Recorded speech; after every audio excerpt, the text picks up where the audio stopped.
So what would you do if you had a free reign over education?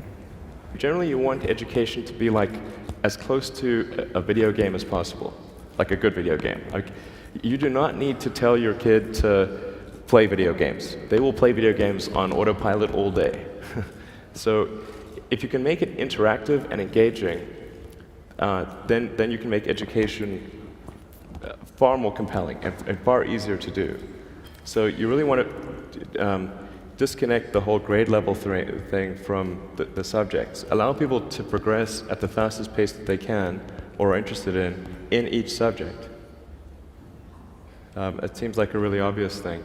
I mean, I think like most teaching today is a lot like vaudeville, where and as a result, it's just not that compelling. It's like somebody standing up there and lecturing to you, and they've done the same lecture several years in a row. They're not necessarily all that engaged or in doing it. Do you agree with Peter Thiel about the unnecessariness of university, higher education?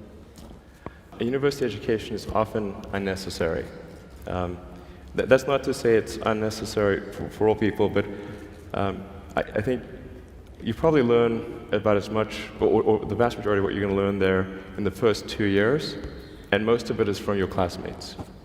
Now for a lot of companies, they do want to see the completion of the degree, because they're looking for someone who's going to persevere and see it through to the end, and that's actually what's important to them.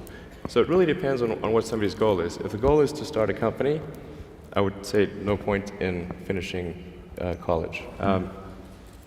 So I think that's how it should be, and it shouldn't be that you've got like these grades where people move in lockstep, and so everyone goes through, goes like normally, we'll go through English, math, science, and so forth from like 5th grade to 6th grade to 7th grade, like it's an assembly line.